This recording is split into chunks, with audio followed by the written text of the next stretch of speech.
The second official podcast of the Jurassic Triad has finally begun. Exactly. So who would like to go first? What's something you guys want to talk about? Because we're probably discussing a lot of what's going to happen in Season 3, but we can also reflect on some Season 2 stuff. Well, I think we can all agree we have some varied opinions about Season 2. So, ladies first, James? Okay, I gotta be brutally honest. I did not like this season. Like, I don't know. It was just, for me, it's like not as exciting as the first season. That's exactly how I felt. I felt like the stakes weren't as high. Since they brought Ben back, I instantly knew they're never gonna kill any of these kids, and that there's really no threat. Yes, yeah. In Ben's episode Brave, where he attacked Akano and didn't die, I was like, okay. Yeah, even Owen in Fallen Kingdom knew not to mess with one. Yeah, exactly.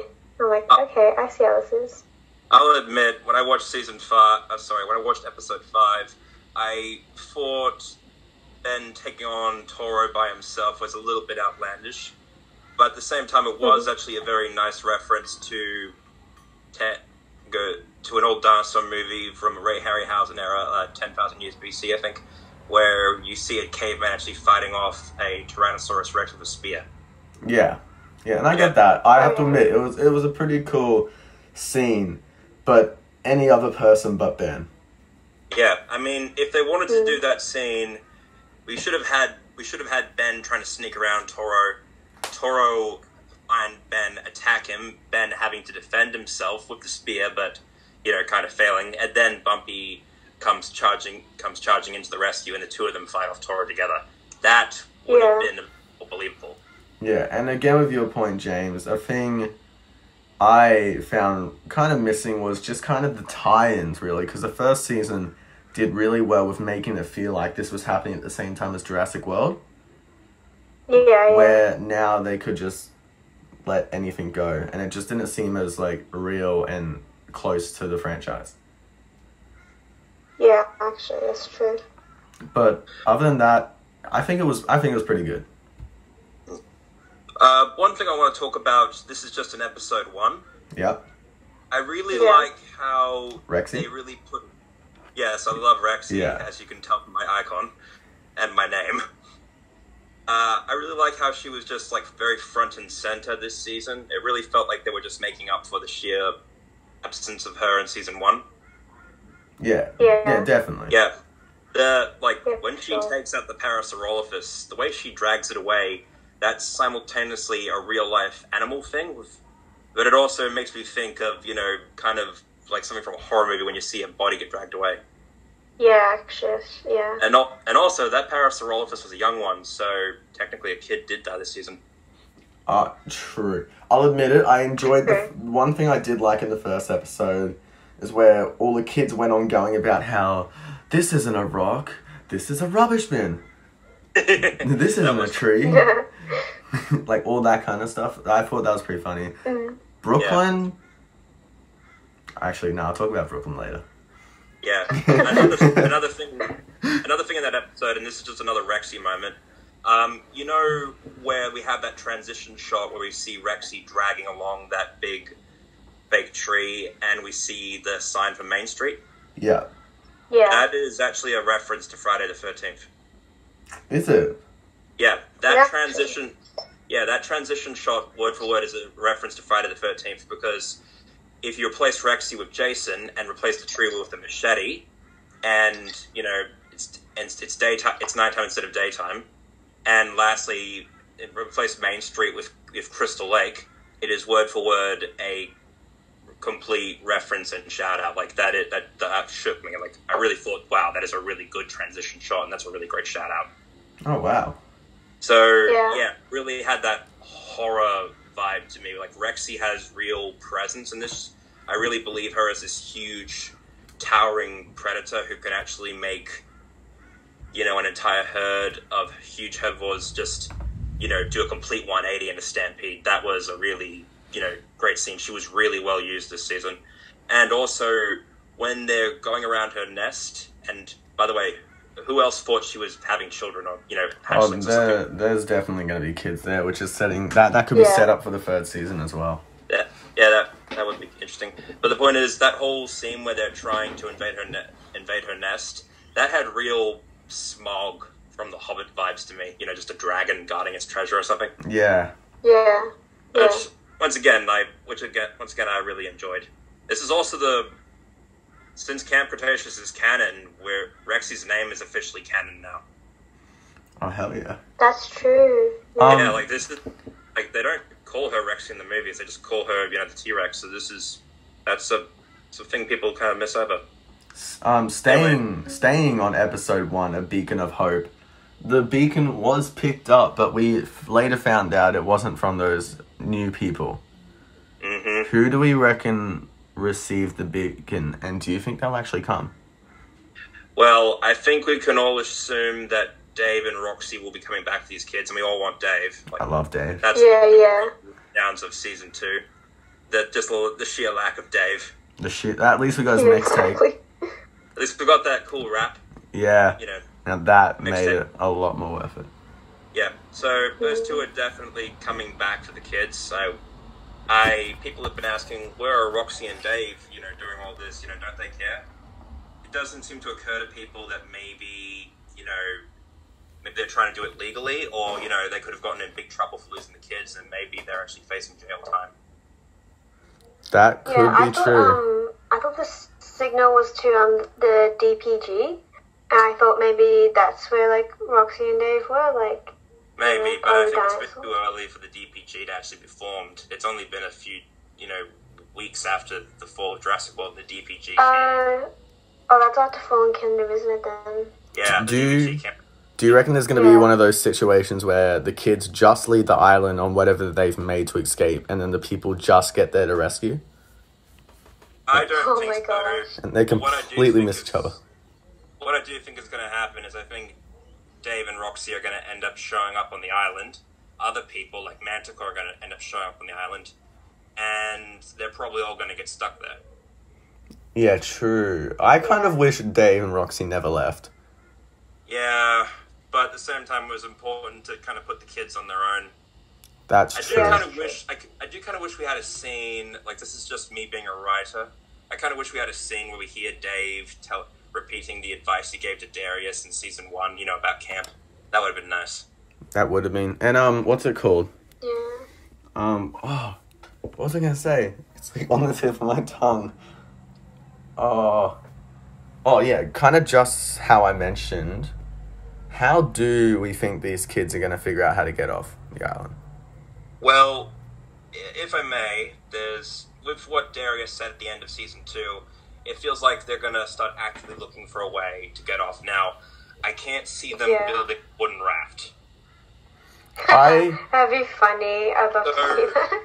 What I see it, there are only 3 options they can take, which is plane, helicopter, or boat. And for all we know, there could just be one of those on the island. It could be a helicopter for sure, I think. Yeah. So who would fly it? If it was a helicopter, who do you think would fly it? Kenji. Yeah. Rich kid, he's probably flown helicopters before. Yeah, that's possible. But if we, once again, another thing to consider with the Dave and Roxy theory, if they do, come to the island, lose their transportation, and the group then finds a boat, I imagine, or a helicopter, I imagine at least Dave or Roxy could do it. I think Roxy could do it. I mean, Roxy didn't let Dave do a lot of the things in first season. Oh, so I think those two are going to end up together. Yeah. You think they're going to end up together? That can't be possible because Dave has to be mine. Just go.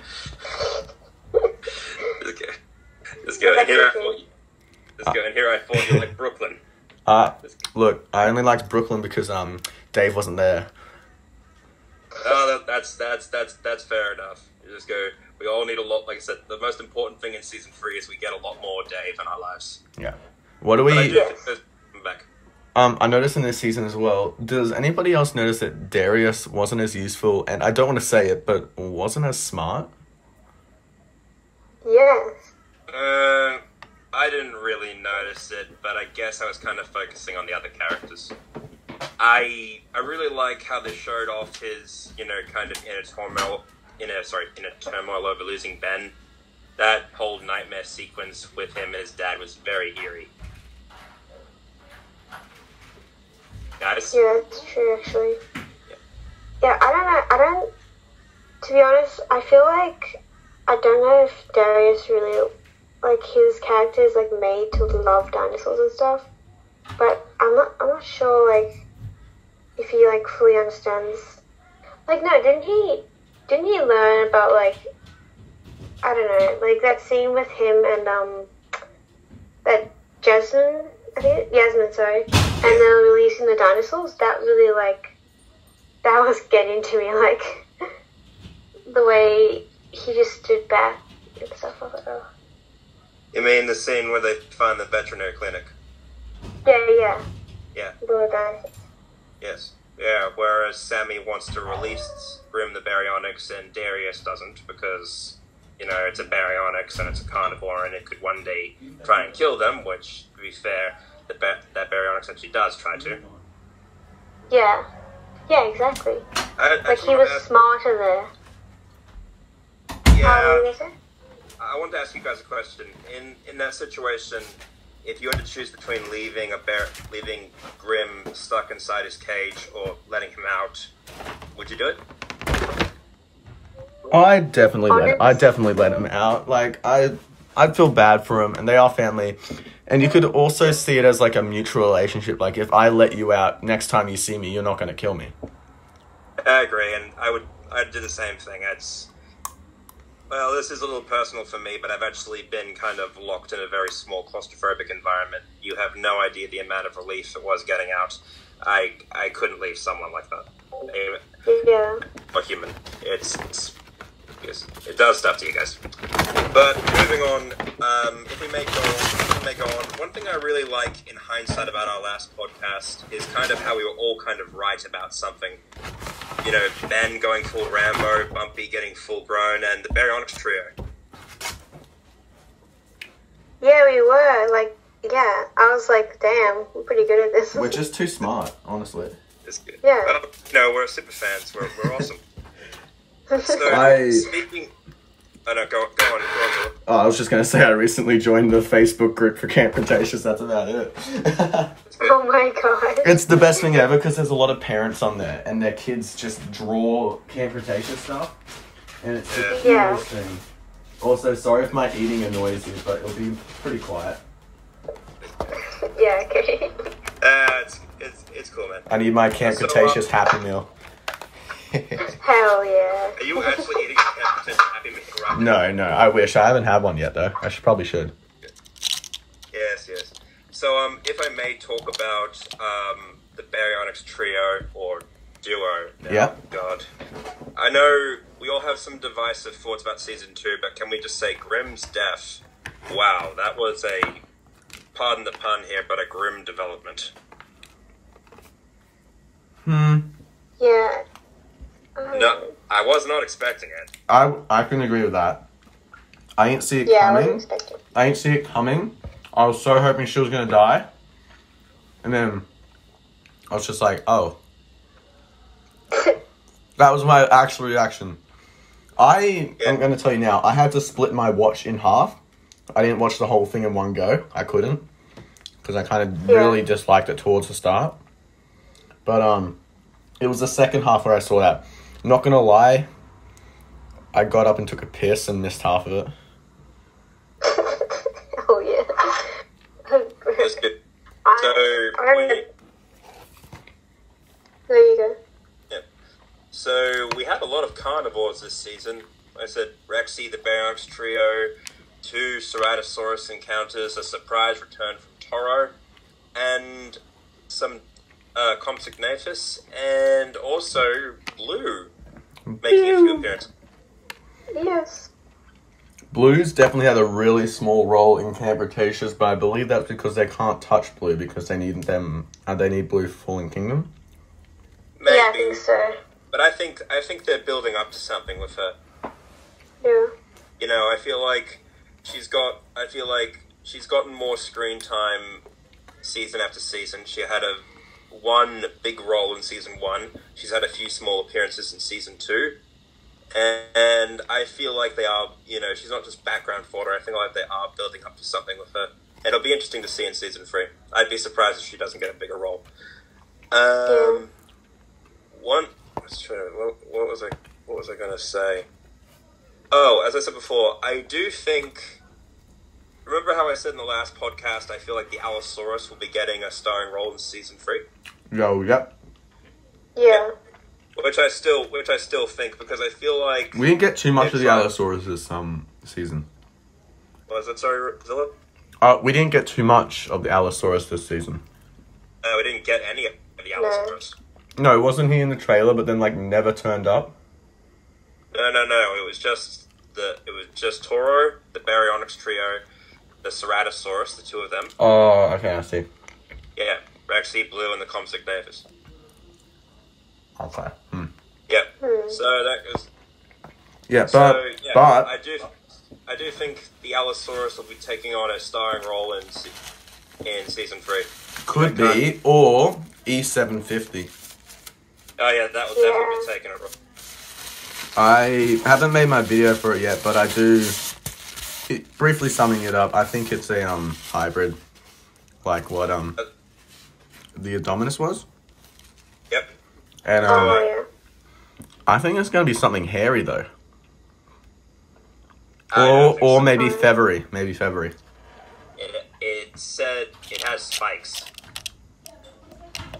Wasn't it locked in ice though? It was. Which just leads me to believe it was so aggressive they actually had to put it on ice. Probably. And the fact that the park, even though it completely shut down, it focused on keeping that cold the entire time. Put a lot of importance into that means there's going to be something pretty deadly in there. Yeah. Yeah. So, if I may share my 2 theories on what it is. Yeah? Yeah. I've mentioned this to both of you before, but the Spinoraptor, I think, is a really big... That's a good one. ...possibility. Which could tie Blue into this season a lot more. Yeah, a little precursor to her versus the Indoraptor. And the Spinoraptor would be a really good antagonist. Because I have this one thing I like to do with the hybrids is I like to compare them to Universal monsters. Mm-hmm. So, first off, the Indominus Rex. To me, that's the dinosaur equivalent of Frankenstein. Yeah. Because it's just made from so many parts and it's made to be like a man-made monster. Then you've got the Indoraptor, which has a lot of inspiration from Universal monsters, but the main one, I think, is the werewolf. Oh, definitely.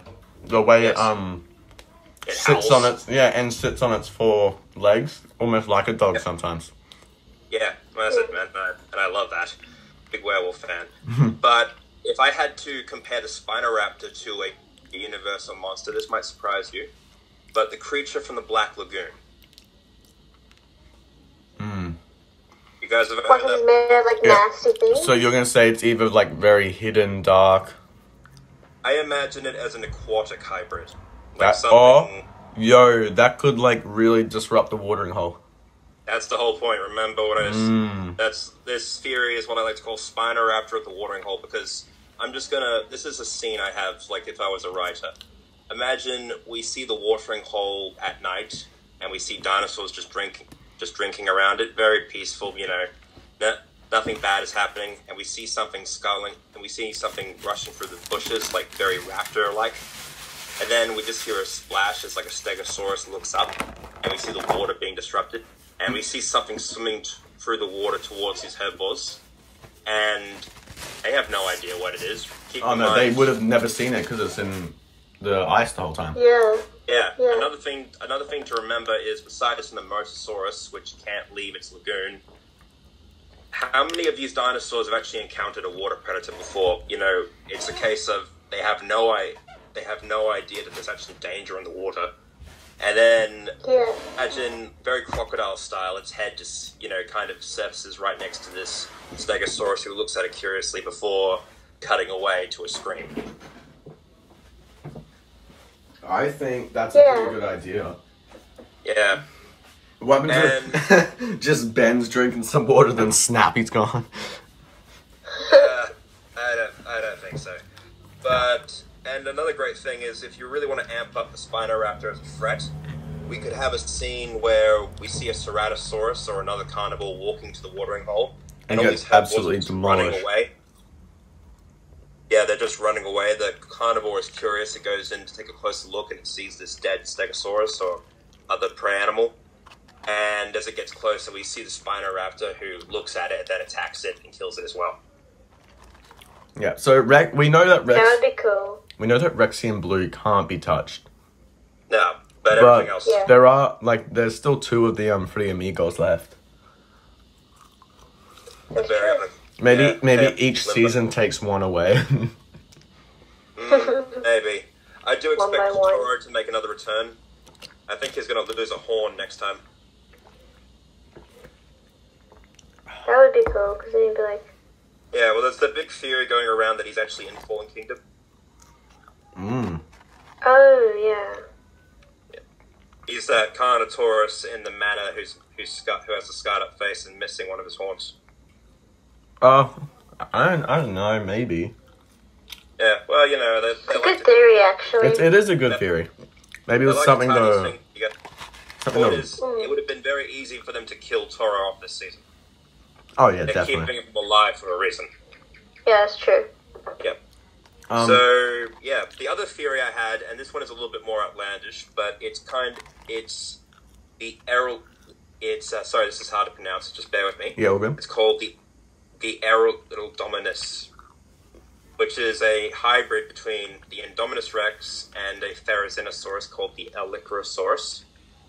And this thing,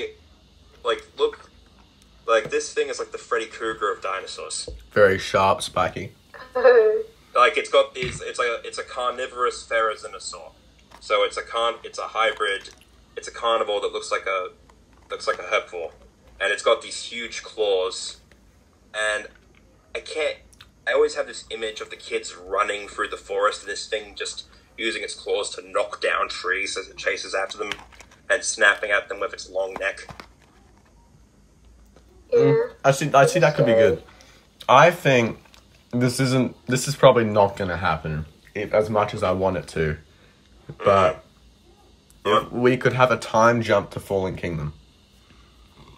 Yeah, I don't think so, but the show really shines when it's in continuity of other events going on. It does, yeah. I get you on that, but I feel like they've given themselves this big gap because they want to explore Jurassic other World. avenues. As Brooklyn would say, unpacking Jurassic World. Yeah. I mean, unboxing. That's right. Yeah. That's good. The point is, whatever E750 does turn out to be, I don't see it being a dinosaur we've seen before in other Jurassic canon, like the Spinosaurus or the Troodon, as people have suggested. I don't see it being an Ice Age mammal like a woolly mammoth or a saber-toothed cat, which have been some other theories roaming around. I can only see it as a hybrid, and the whole point of that is why put a regular dinosaur on ice? And furthermore, if it's a creature we've already seen before, why go through so much trouble to hide it? Yeah, exactly. If it turns out to be a dinosaur we've seen before, it's kind of a letdown, isn't it? I think it's very anticlimactic. Yeah, I think it'd be pretty anticlimactic. Like, if it's like a Spinosaurus would be cool, but what else is there to do but watch it go full grown, then just fight Rexy and then see it get killed, and that's like, well, that was a ripoff. If we ever get a Spinosaurus in Camp Cretaceous, it'd have to be killed off before Fallen Kingdom. Because Fallen Kingdom would have definitely shown a Spinosaurus if they had one. Well, originally it was planned for Fallen Kingdom. Why did they decide no? Because, that would be cool. Because it would have been cool, but it got replaced with the Carnotaurus. Oh, yeah, fair. Yeah, and they had the Baryonyx in it already, so, that was kind of reached the quota. It was every dinosaur that gets chosen for a movie, 1 or 2 more don't get chosen. Oh. I don't know what episode it was. Do you know when they made their new camp? Mm-hmm. I could not stop getting Jurassic Park 3 vibes from that. Yeah. I will say one thing that annoys me is it feels like we have 3 episodes to enjoy that camp, and then it's immediate focusing on the poacher storyline, which where we'll we get kind into of don't later. see it again. Like, I kind of wish this show had 10 episodes per season instead of 8, because it feels like for each season we're kind of missing 2 episodes, where it's just the characters, exploring their surroundings and, having fun before we go into the more serious survival stuff. I think they run around too much. We never get a chance where they've set up camp and we show them making stuff that they use and need. Yeah, one thing I feel like It's was rushed. it does feel like that sometimes. Like, where's all their T-Rex P-bombs and stuff? Oh, hell yeah. Just get, yes, the T-Rex urine. Yes, it's a very good deterrent, I can tell you that from experience. But, like, Because, for a group of kids that are surviving at an island, they're not doing a lot of surviving, I feel like. They're just running. Yeah. yeah, I mean, when we saw the Stegosaurus shed its dorsal plates like a deer shedding its antlers, I really thought they were going to be going for a reference to Godzilla vs. Kong by making axes out of the plates. Oh, definitely. That would have been cool. I still don't know how I feel about Kong's axe. Godzilla like he's vs. going Kong's a to pretty go touchy subject at the moment for me, so we might just avoid that for a little bit. Yeah, we'll save that for a Godzilla vs. Kong podcast. Hell yeah. So, let's go on to the villains of this season. God damn it, those pillagers suck. They are pointless, annoying, evil, but like annoying evil, like just as annoying as Kenji. Evil. Yeah. They were so obviously evil as well. Like, Yeah. I mean, Yeah. no offense, we are watching a kid's show. But yeah. Once But again, you have to, even it wasn't this they have childish. It wasn't that childish in season 1. And I was talking about this in my review. I think they made it a lot more childish this season. They were like, Yeah, for sure. we have something successful. We have something successful. Kids are watching it. We don't have to try hard anymore. They're just going to keep watching it now. Well, if I may, I feel like they're just trying to find a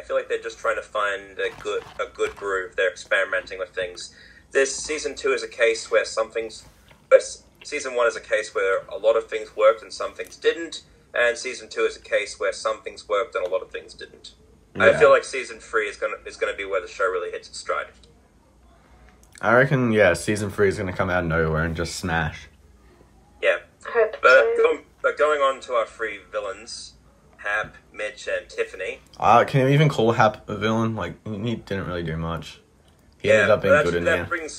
That does bring up one thing. Do you guys think Hap is still alive? No. Wait, this is Camp Cretaceous, probably. I mean, Yeah, probably. I have a rule as a writer when I'm writing a character's death. If you don't see the character die, or you don't get some reliable confirmation that they're dead, then they aren't really dead. They're just kind of in a limbo. We don't see Hap get killed. We don't hear him scream. All we do is see him get surrounded by the baryonyx. I feel like that's kind of intentionally leaving a window open. Yeah, I think so. I mean, with Mitch and Tiffany, we actually hear Mitch scream, and then we hear Rexy's chomp, and wow, that was very satisfying. That was clean. Yeah, when Mitch shocked her with the cattle prod, I was like, he needs to die, like, in her mouth. And yeah, when he got pulled up by his own snare, I couldn't help but think it put him at a very convenient biting height. Exactly, yes. I almost got the Ian Malcolm reference. Yes. And then Tiffany. Don't you mean Babe? I hate that name, Babe. Okay, Babe. Oh my god, yeah. Jesus Yeah. Christ. So, when so that whole book thing when she gets on the boat, she thinks she's home free, and then Chaos and Limbo show up and decide to avenge their fallen brother. I got real Lion King vibes from that, with Scar and the hyenas at the end of the movie. Lion King. I got nothing near Lion King. I got I almost got Jurassic Park 2 with like. Well, maybe it's just because I like Lion King.